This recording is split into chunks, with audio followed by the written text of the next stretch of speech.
Don't touch that dial. Randy's Old Time Radio Show presents WDAF, Kansas City.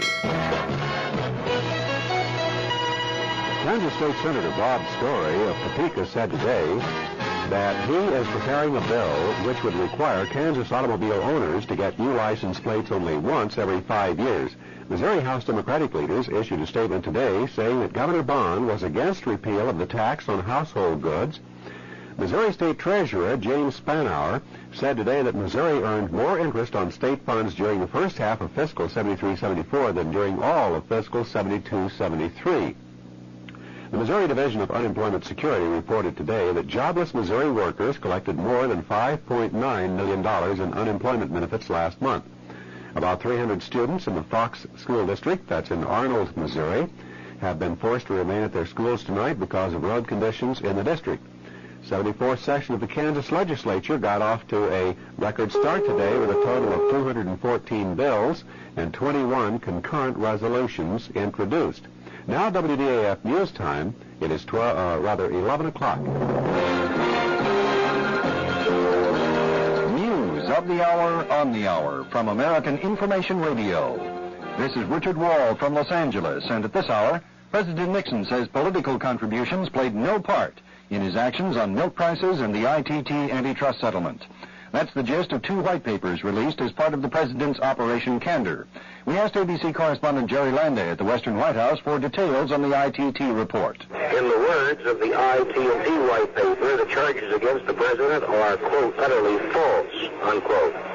The white paper says the president was not aware at that time, that is in 1971, of any pledge by ITT to make any contribution toward expenses of the Republican National Convention. The white paper argues, in fact, that ITT had never even made such a pledge at that time. And on the milk price matter, Landay told us, the white paper on milk argues the president made the decision in 1971 to raise milk supports because of intensive congressional pressure, much of it from dairy state Democrats, because of the economic merits that the dairy industry made, and because, frankly, the white paper acknowledges that raising milk price supports was good politics for the president in farm states. Correspondent Landay said the white paper implies that Democratic congressmen got more political contributions from the dairy industry than the Nixon re-election campaign did. The president's taxes, that story coming up. To a young life, what does walking really mean? Walking isn't everything. It isn't school, marriage, children, a home. Not necessarily. It could be more. It could be everything. Not walking is being carried or pushed or pulled by someone else who sees you as a burden.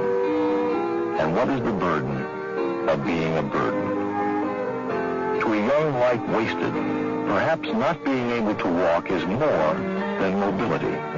Perhaps it's dignity. Dignity you give when you pledge your fair share to your United Way campaign. Please give the United Way. Thanks to you, it's working.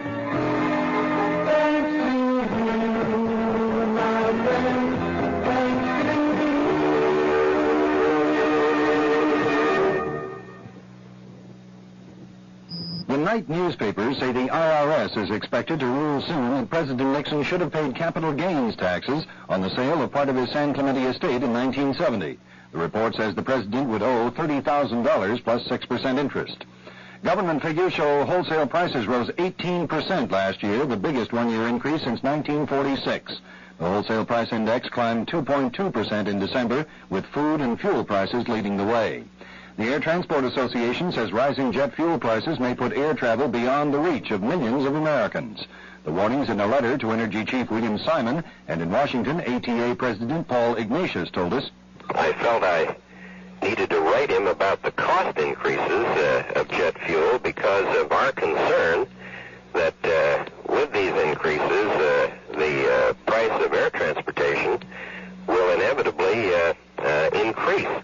And we want to do all we can as the airlines to ensure that the price of air transportation is no higher than it absolutely needs to be. Ignatius wants a meeting with Simon to discuss the problems airlines face because of high jet fuel prices. President Nixon and his friend Bebe Rebozo went for a drive in the rain here in Southern California for the second day in a row. Tomorrow, the president celebrates his 61st birthday. Aides say President Nixon is showing the effects of this past year's pressures and his bout with pneumonia.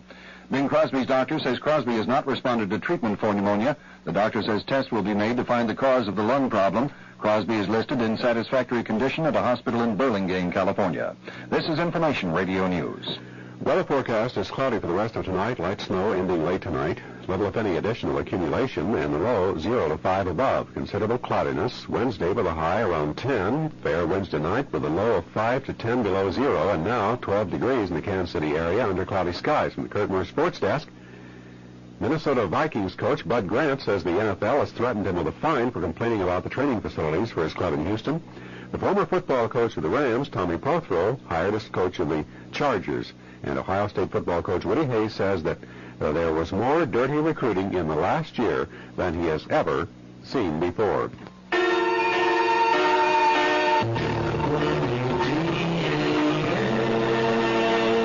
The CBS Radio Mystery Theater presents...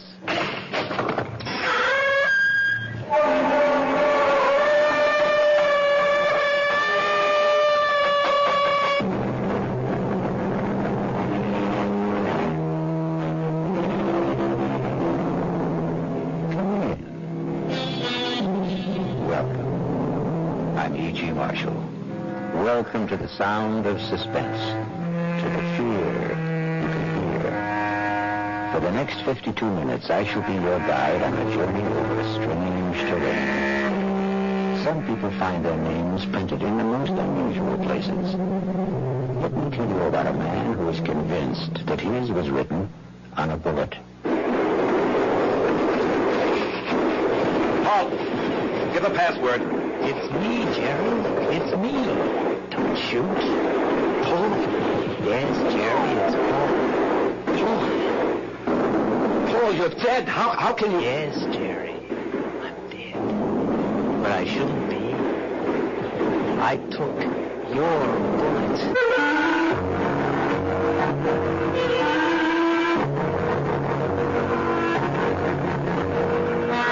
Our mystery drama of The Bullet was written especially for the CBS Radio Mystery Theater by Sam Dann and stars Larry Haynes. I shall be back shortly with Act One. Take the time to listen. Take the time to care. I know you understand me. Then my mind is yours to share. Listen with your heart. Listen with your mind. When you love is what you find. Here's a ring. Message coming through. Are you receiving? Negative here. No time to listen. Too busy forming reply. But Brain, what he's saying is important. Listen here. Who's running this show? If we listen to everything that guy says, we might not have an answer for him. But Brain! Sign off here. Out. Stand by.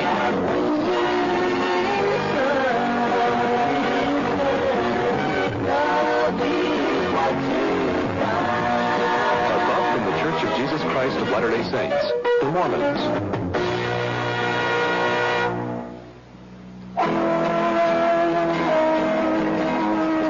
To a child who doesn't read, the world is a closed book.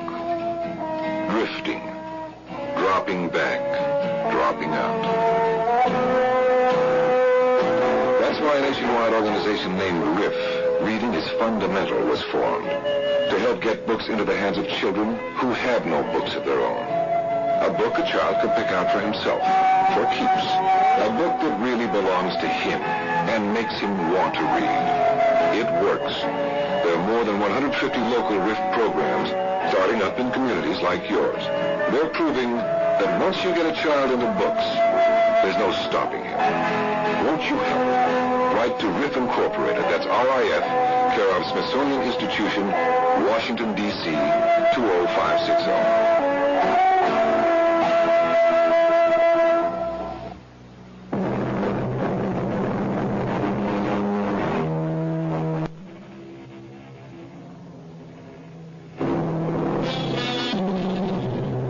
It's a quiet little bar, Patty Noonan's.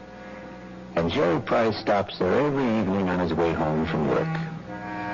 He's not looking for anything special in the way of atmosphere, adventure, companionship. He has no intention of getting drunk. Just a couple of beers, perhaps, to bridge a busy day, to ease the fatigue, the strain on his nerves. In the comfortable half-light of Paddy Noonan's, the world outside becomes vague, distant, especially when Old Man O'Rourke is holding forth.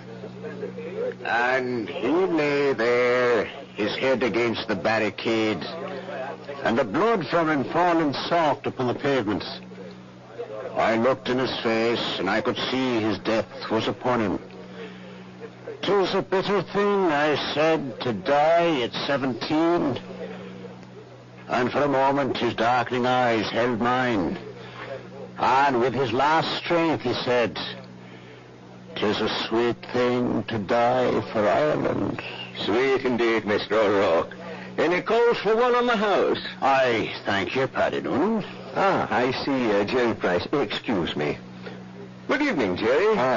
I didn't notice you come in. Well, when Old Man O'Rourke's in form, you don't see anybody, Paddy. The old man there, he carries his war. I know I carry mine. You ever think of yours, Jerry? No, never. Never? No. The day I came home from Vietnam, I put away the uniform. I also put away everything that went with it, the army, the war, like a snake sheds his skin. Well, the past is gone, Paddy. It's dead, so you forget it. You go on to other things. Hey, what's everybody drinking?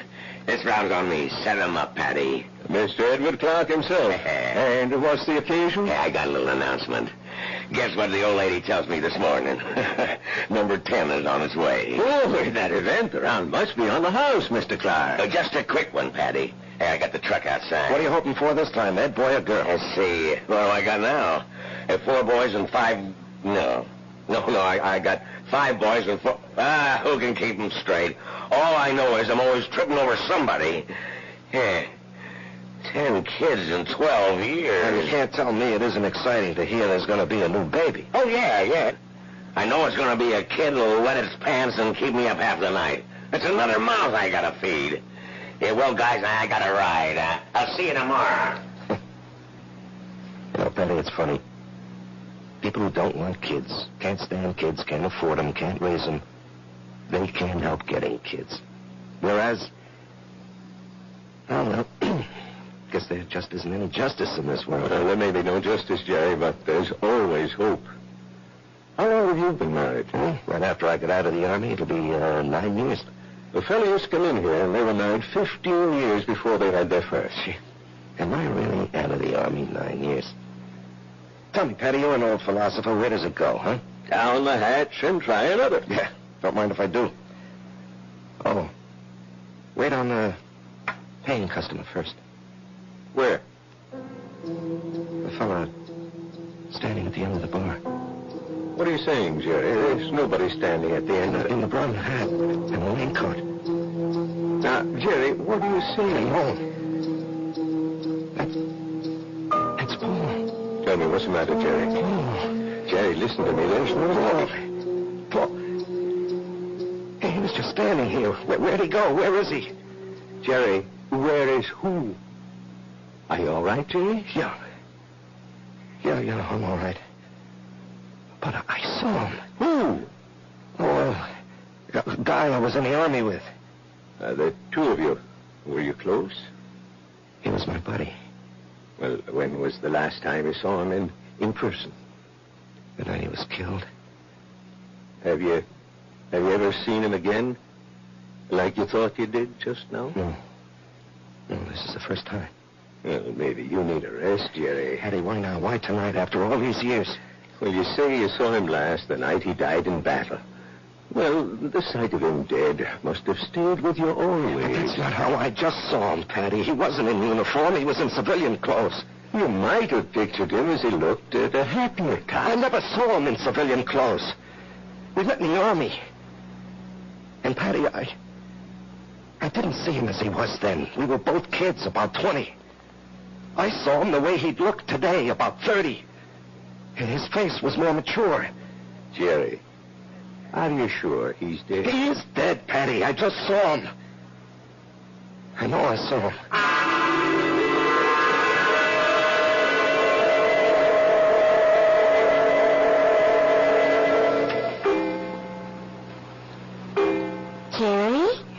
after midnight. No, I'm not finished, honey. I have to clean up these reports, Marge.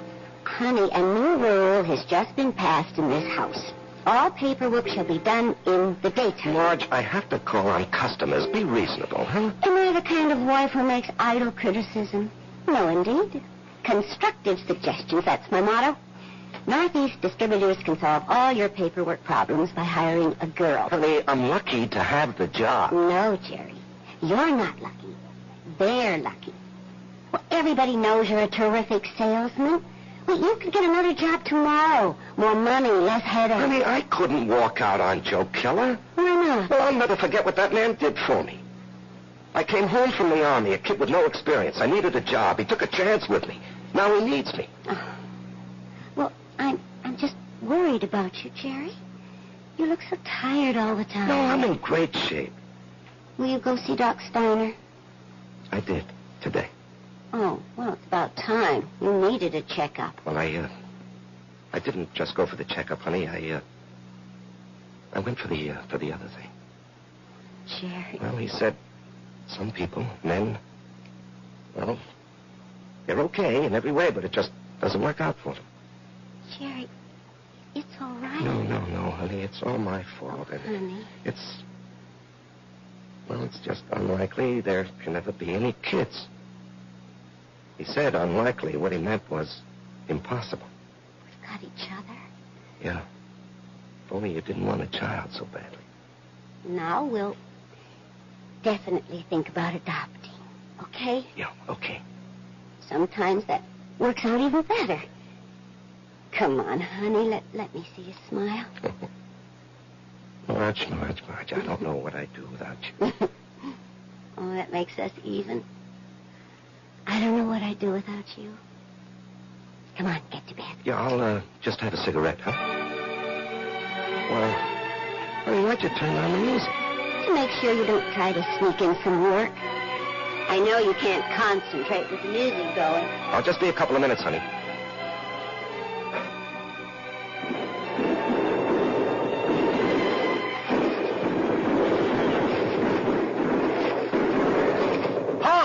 Let's hear that password. Paul, is that you?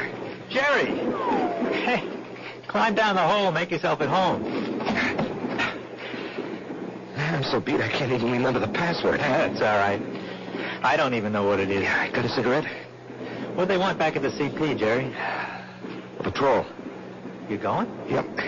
But you went out yesterday. Well, maybe I better write to my congressman, huh? I don't have any more cigarettes. Here, finish this one. Paul, I don't know if I can go out again. We're being relieved tomorrow. We were promised a rest. I just don't know if I can go out again. But you ain't going out, Jerry. Didn't you hear? I'm going. Oh, no. I'll say you and I made a trade. No, Paul, I can't let some other guy But I'm not some other guy. I'm your buddy. What's the matter, Jerry? You never did it for me.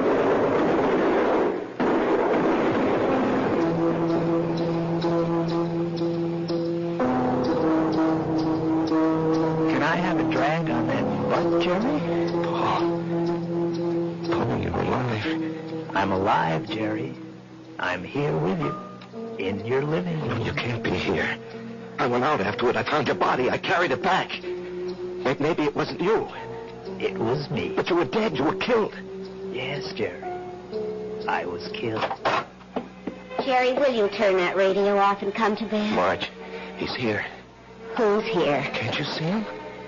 Jerry, I don't see anyone. Paul, why can't she see you? She will. They all will. When? Later. I have to go now, Jerry. No, Paul. Paul, tell her. Jerry. She'll think I'm crazy, Paul. Paul. He's gone, Marge. He's gone. Jerry, honey, what's going on here? Marge, he was here. He was right here. No, you got to believe that. I'm not drunk, and I'm not crazy. I believe you. I believe you, Jerry. Now, here, just sit down. Don't do anything. Don't say anything.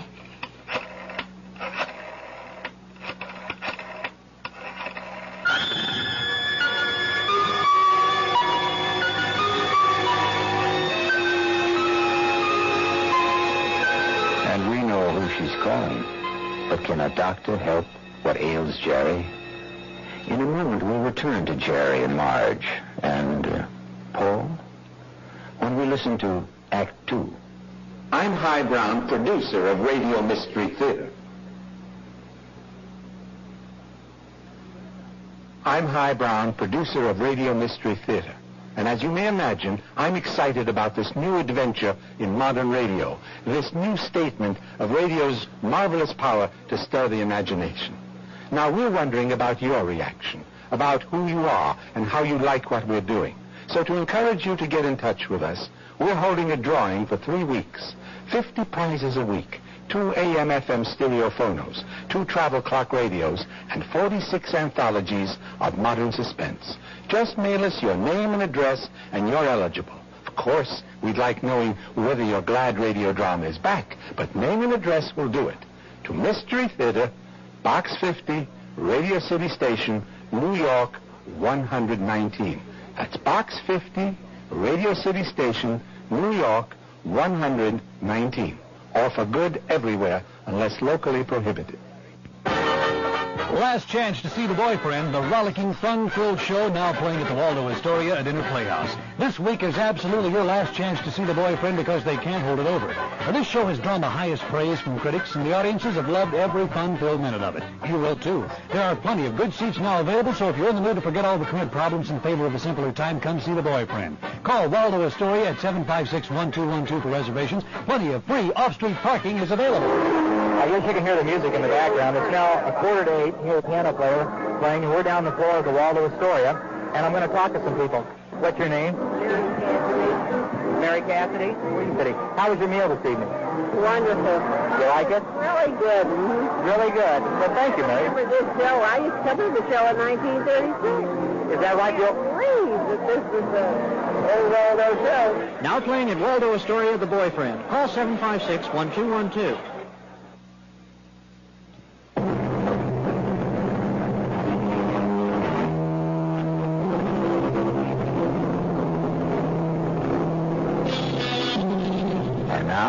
Act 2 of The Bullet. Let us trace the path of the bullet. We have a worried Marge, a concerned Dr. Steiner, and a distracted Jerry. Tell me about this man, Paul, you called him Jerry. I said we were buddies, Doctor. That tells it all. Jerry, please don't be so hostile. Dr. Steiner's only trying to help. You were buddies. You came back alive and he didn't. You. There's an extensive medical literature on the subject. Oh, I'm sure there is. Jerry. I'm not being hostile, Marge. I know I saw him. Of course you saw him. Well, finally. But that doesn't mean he was there. You see, Jerry, the death of a wartime comrade remains an eternal reproach. All who survive are sentenced forever to feelings of guilt. No. Doctor, the wars are fought by kids in foxholes. The literature is written by doctors and officers. That's hardly fair, Jerry. I'm the authority on war, Doctor, because I was a kid in a foxhole, and I don't feel guilty about my buddy. You don't? No. Tell me why. Oh, you wouldn't believe it. Try me. All right.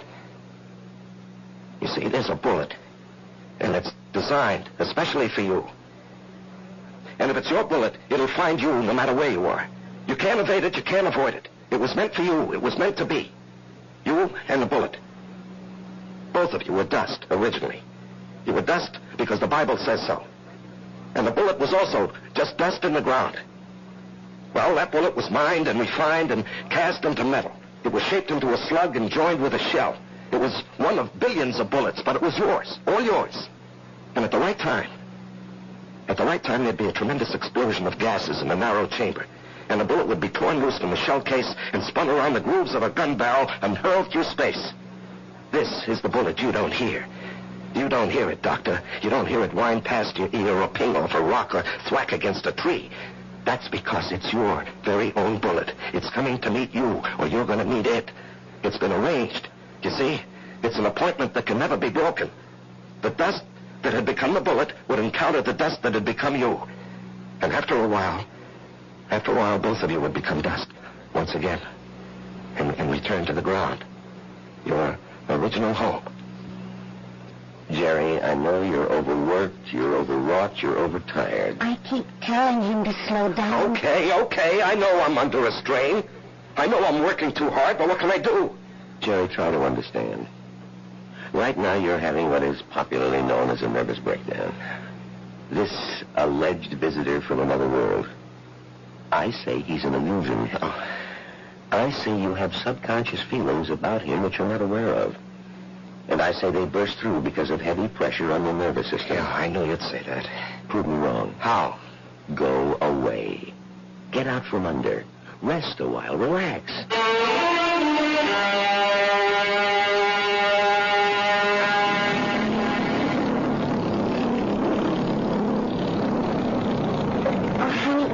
Looks like a good spot. You want to stop here and try for some fish? Well, Marge, I think I'd like to go back and play 9 holes this afternoon.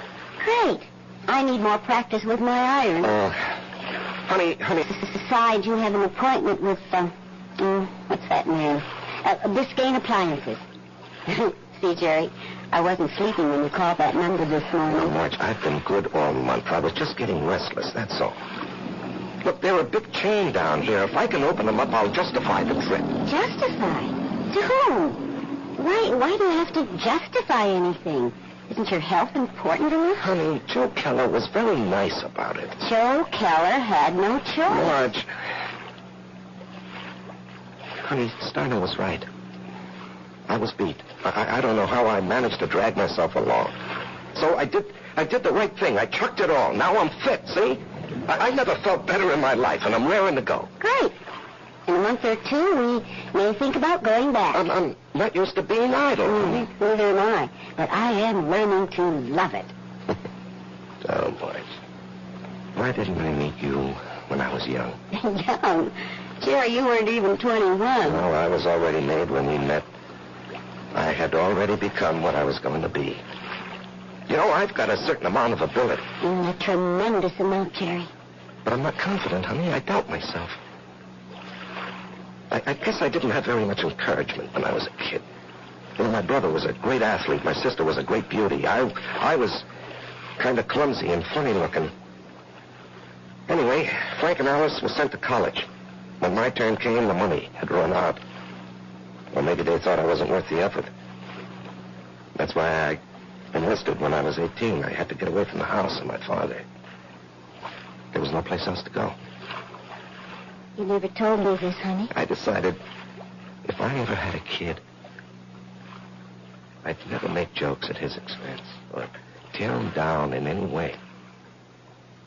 I know how these things cut inside where it doesn't show.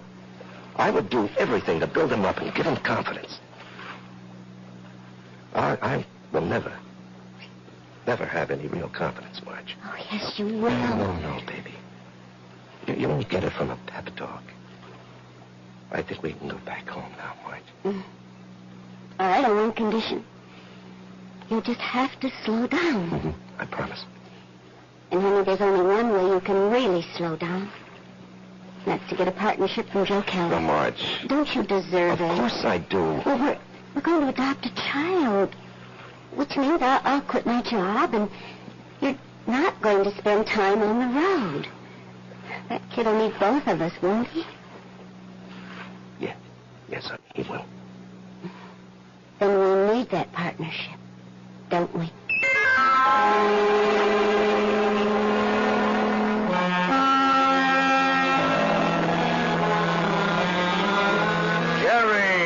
Jerry, baby.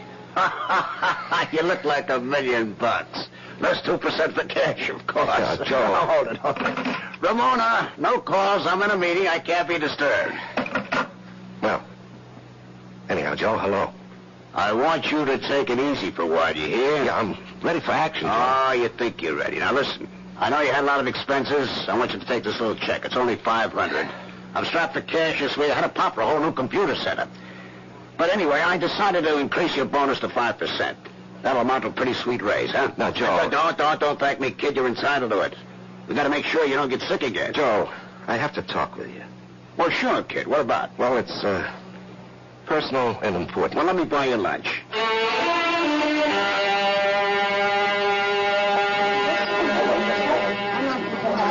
Come on, Jimmy. What are we going to talk about? I'm fresh out of polite conversation. Joe, I want a partnership. No, you don't, Jerry. But, Joe... No, don't interrupt. You don't want one. You'd like one. Two different things. Don't nitpick, Joe. You'd like a partnership, which means it would be swell. Great if you had it. But want is something else. It means lack.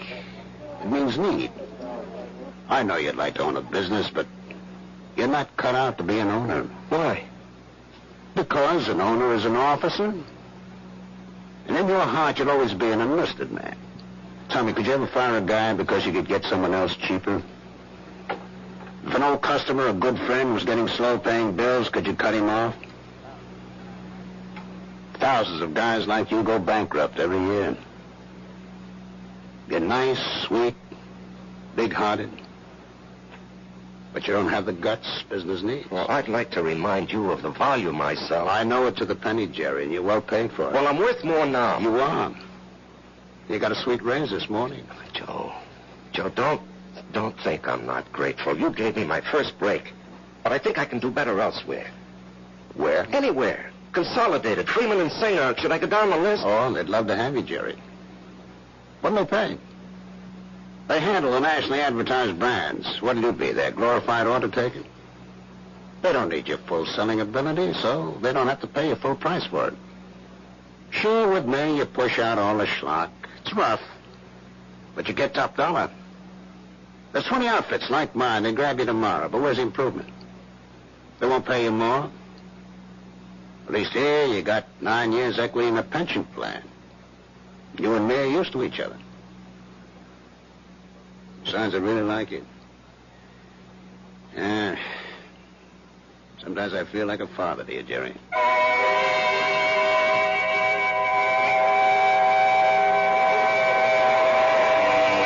A fiasco, Patty, a fiasco.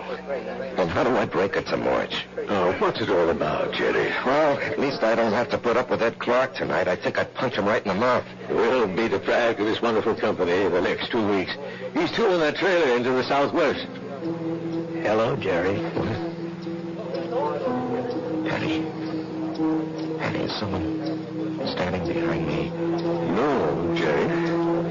Paul, will you tell me why? I'll tell you everything, Jerry. When? Soon.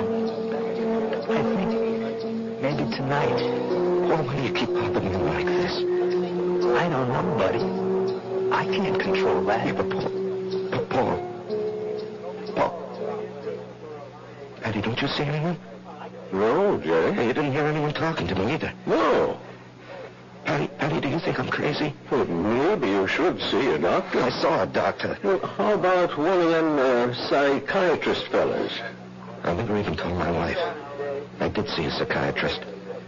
But after a while, I figured why pay him $50 an hour when I can come in here and talk to you for nothing? Well, there must be more to them fellas than that. Oh, sure.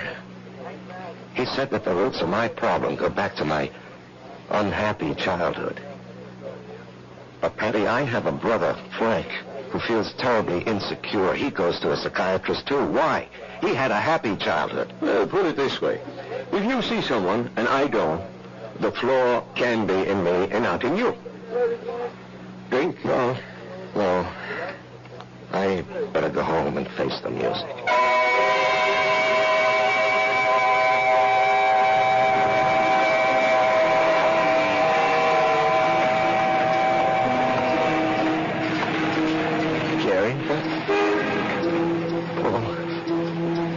Let's go someplace and talk.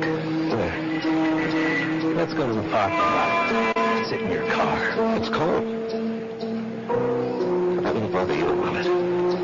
Not yet. Turn the heater on for yourself. When will everyone else be able to see you, Paul? In 2 weeks. That's great.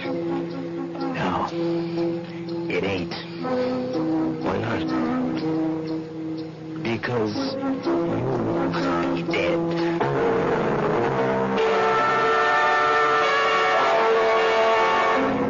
Because you will be dead. Cold words from a warm friend. The chill inside the car becomes intense. But Jerry knows there's no point in turning on the heater. We'll rejoin these two friends when I return shortly with Act 3.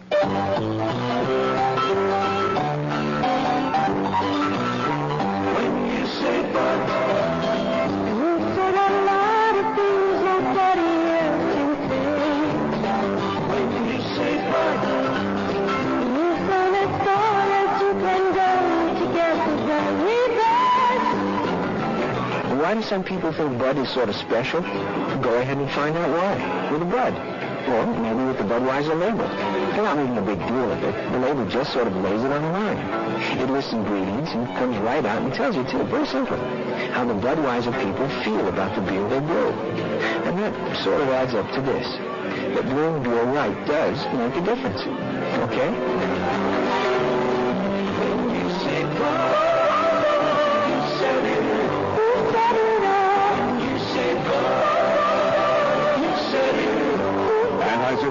St. Louis. One of my favorite motion picture roles was the part of the girl in Psycho. I'm Janet Leigh. Tony Perkins played a character who was mentally ill. In my private life, I do quite a lot of volunteer work for mentally retarded children. And I've learned that many people confuse mental retardation with mental illness. Mentally retarded people are not mentally ill, not mentally disturbed at all. Actually, mentally retarded people just learn more slowly than most of us do, and each and every one can be taught to do many of the things that are necessary to a normal way of life. With help, many become self-sufficient, self-supporting members of their communities. It gives me great personal satisfaction when I'm able to help a mentally retarded person even one small part of the way on the road toward independence. But it's a big job, and it's not an easy one. Will you join me in supporting the people who are trying to get the job done? Your local association of the National Association for Retarded Children. Thank you.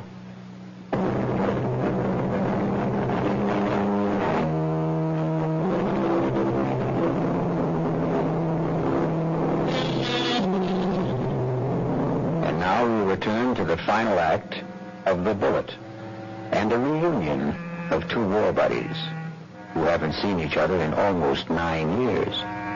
Jerry Price, who is alive, and Paul Gardner, who is dead. The heater in this car doesn't do much good. You're shivering. Why am I going to be dead, Paul? Remember the night I went out on the patrol? Yeah, I'll remember that night as long as I live. I completed my job. I was headed back. And then I felt something smash against my head. And I knew I just met the Bullet. You know, the Bullet we used to talk about? I bet you don't remember. Oh, I remember. I felt it slam into me. And then, I didn't know anything anymore. Yeah, well, when the guys told me, I went out to get you, Paul. Yeah, I might have known you would. 1 minute, I was moving through a rice paddy. And the next minute, I'm sitting in an office. And I knew a lot of time had gone by. Don't ask me how. I knew, that's all. A man was talking to me. What kind of man? You know the type that's a clerk in the government or a big corporation, fussy, self-important. Everything's got to be in the right place. He doesn't even look at me. He's got a piece of paper. He says, Paul Gardner, you're going back. You should not have died that night. The computation was for you to survive. The plan was for you to marry a girl named Marjorie Stone. I married Marjorie Stone. Yeah. I told the guy, I want no part of it. And he gives me a look, this clerk does, like he couldn't care less about me or you or anybody else. And he says, come with me. He leads me to a door. It opens. And all I can hear is a hum and a clicking. And all I can see is a computer. I mean, there's no end to the thing. That's all you can see is computer. And he says, there it is, friend. City Hall. Go fight it. By this time, I'm shaking. That machine scared the pants off me. You couldn't see the top nor the bottom of it. There was no end to it, just machine wherever the eye could see. Well, then what happened? This clerk, he tells me there's a plan. A capital P plan. It calls for me to come home.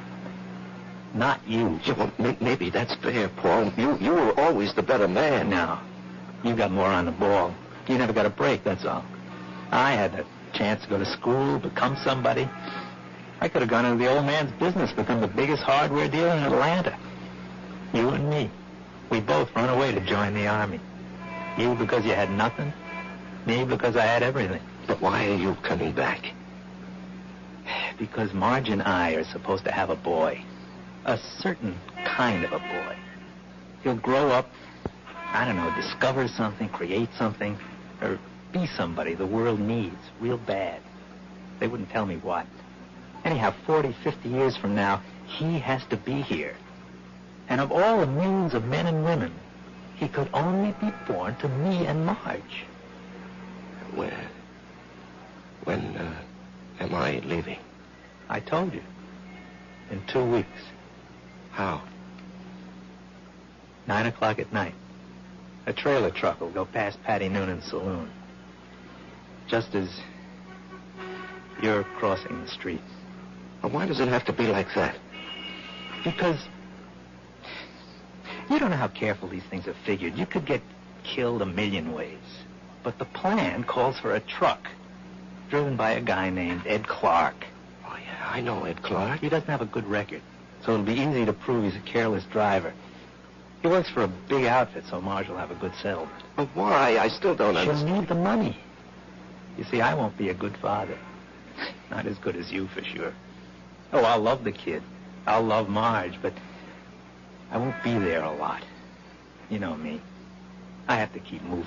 But if you know how important it is for the kid... I won't know. Once I'm alive, I won't remember any of this. And you say it's all figured out, maybe not. The human element. How can the machine predict Marge would go for you, huh? With all due respect, Jerry, did I ever have any trouble landing any dame I had my sights on? Now, with all due respect, I can't see Marge falling for your line of chatter. She will, Jerry. I'll be there when she's having a bad time. She'll be all alone. She'll need somebody. Things will take their natural course. Sure, she'll see through my line, but after a while she'll get to like it. I'm different. You're quiet. I raise hell. You let things eat at your inside, not me. I pop off. Maybe my way's no better in the long run. And she's married to you, and she loves you. But deep in her heart, she loves my way better. She'll fall in love with me. Jerry, you have to believe I don't want to do this, but it was your bullet, not mine.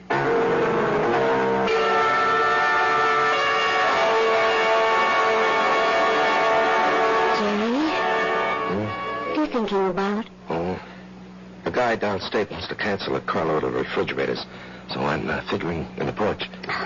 Didn't we agree no more work at home? No, honey, this is just thinking.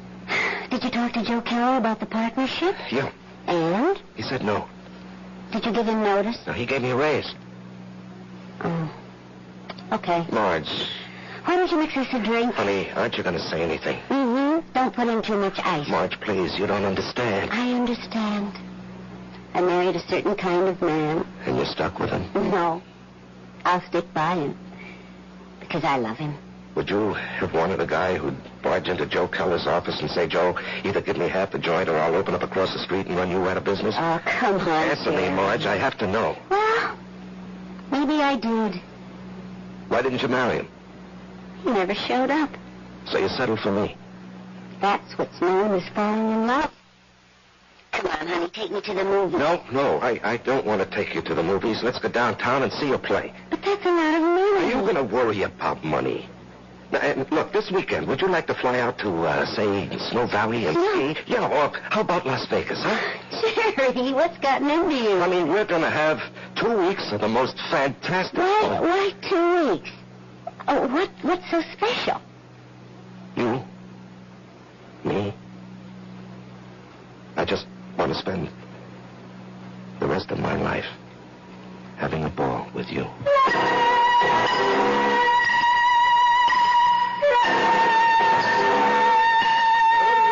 Well, hello, stranger. I haven't seen you. Why, it must be weeks. Where have you been? Oh, getting Marge a good time. Well, I must say, it's done wonders for you. You look so calm. Do I? Do you ever see the little guy who wasn't there? No. Well, that's good. Let's drink to it. Jerry, if I'm not being forward, what did he want from you? You wouldn't believe it, Patty.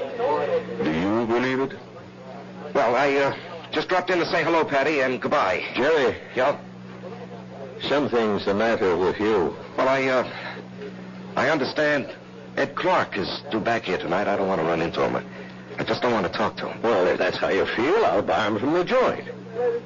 Now, Jerry, something's wrong with you. Oh, no, nothing, Pat. Now, look, I'm an old soldier, Jerry. I can tell. No, it's really nothing. Really, is it? No, Jerry, you got a look on your face. What kind of look? I've seen it before in the war. I've seen it on men who go out on the impossible mission. The look of men who know they're not coming back. The resigned look. What are you resigned to, Jerry? You have a vivid imagination. I have an imagination. Jerry, whatever it is, don't be resigned to it. Fight it. You can't fight City. I knew it. You're in a fight, Jerry. Well, you can fight anybody. You're an ex-combat soldier, and you weren't afraid of anything. When you were out there, you faced up to death, hunger, despair. What happened to you, Jerry? Where did you lose it? Face up to it now. Whoever he is, spit in his eye. Patty, I can't do anything. Jerry, I'm going to throw you out of here for your own good. Now leave town. Go far away for a while. Fight it, Jerry, fight it. Patty, wherever I go. Listen to old Patty, just take off. Don't you see there's a plan? Who cares? Put up a fight. Why are you so upset, Patty, huh? I don't know. But listen to me. Fight now. Now get out of here.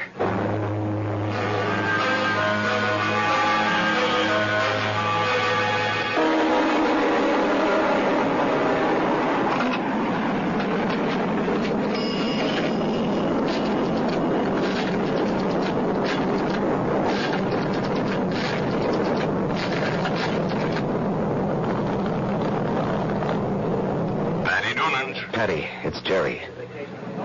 I decided to fight it. Good boy, Jerry. You know, Patty, there's something about your place. I don't know how to say it, but I feel stronger, better, away from it. Well, I don't mind. So I'm going to fight.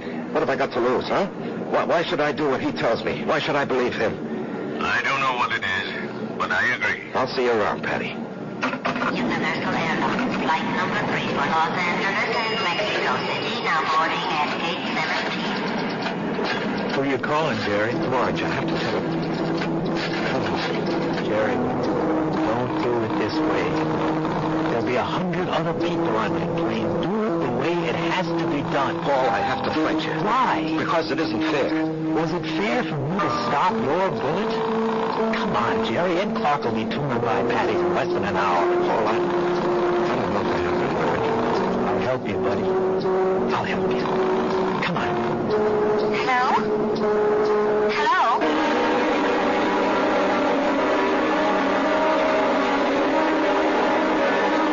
What is it, Mr. Newman? I called you, and I hope it wasn't out of turn, Mrs. Price. It's about Jerry. What about Jerry? He's sitting back there in the booth. Now, wait. Don't go to him yet. He's in trouble. Why, it can't be. We've had such a glorious 2 weeks. He's in trouble. What kind of trouble? I don't know. We have to help him somehow. Is it that Buddy? I think so.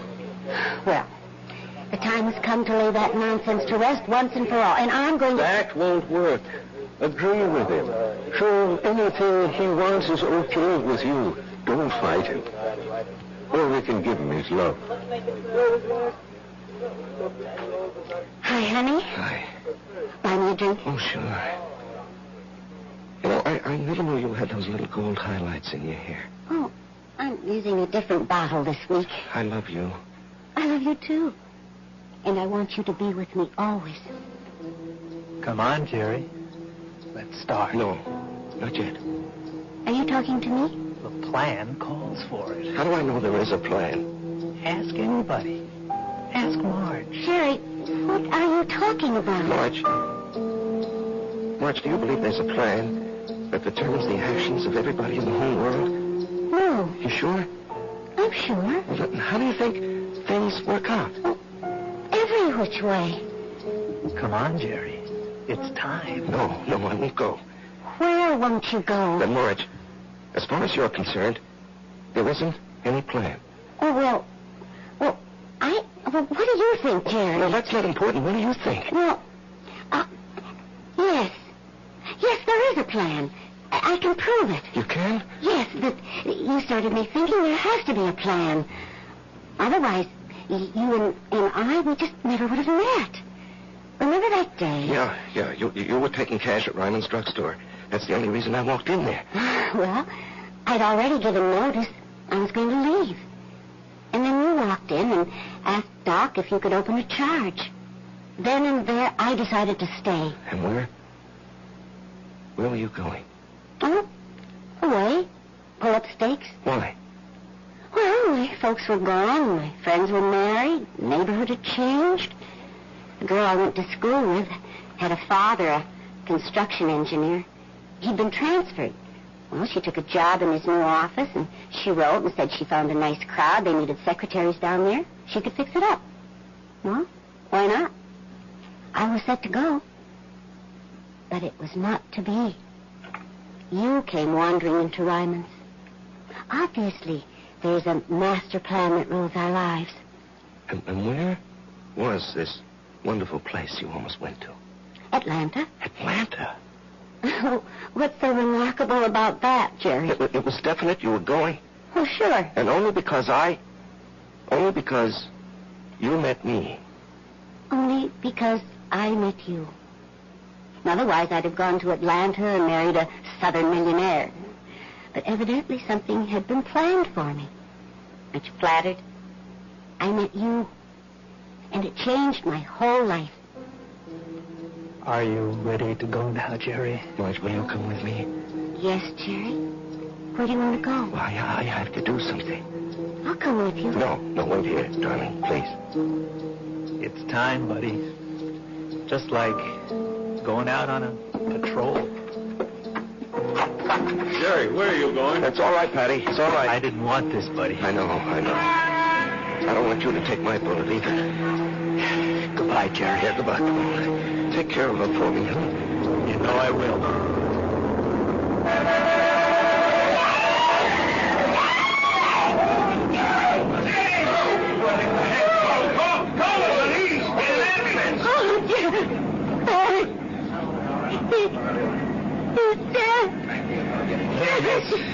Here, you're cold. Let me throw this coat over you. She's gonna fade. It's all right. I've got her. We'll bring her into that bar where it's warm. We're a little stimulant. It's all right. Everything will be all right. Everything will be all right.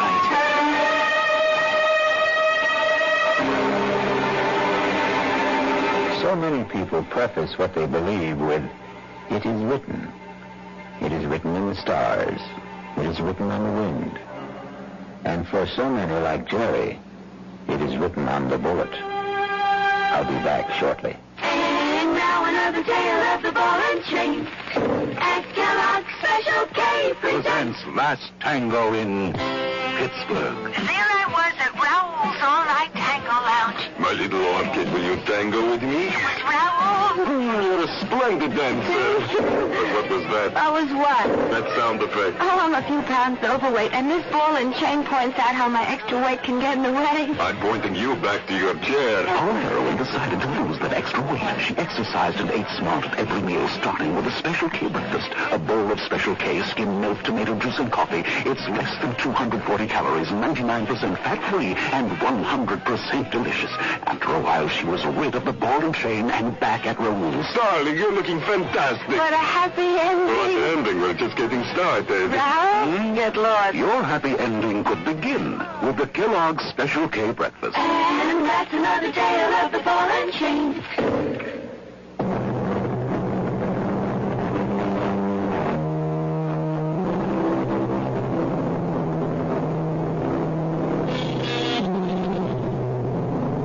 I remember an old soldier once told me he wasn't worried about the bullet that had his name on it. What really bothered him was the bullet marked, "To whom it may concern." Our concern is mystery, excitement, suspense, thrills, and chills. Our cast included Larry Haynes, E.V. Juster, Martin Newman, Ralph Bell, Leon Janney, and Danny Acco. The entire production was under the direction of Hyman Brown. Radio Mystery Theater was sponsored in part by Anheuser-Busch Incorporated, brewers of Budweiser, and by the Kellogg Company, makers of Kellogg's Special K cereal. Now, a preview of our next tale. The only way to learn how to swim is to jump in the water, right? Well, that's what you need, Julia. I simply can't make you understand, can Well, maybe I can make you understand. Forget it. You want to get that dinner ready? I'm hungry. Yes, I'm going now. Look, why don't you change first? Change? Yeah, your clothes. Get more comfortable. Yes, I think I'd like to do that, George. I won't be long.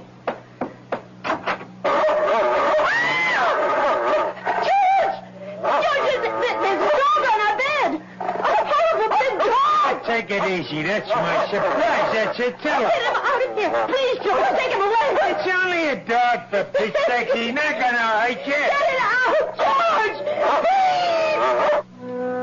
This is E.G. Marshall inviting you to return to our Mystery Theater for another adventure in the macabre. Until next time, pleasant dreams.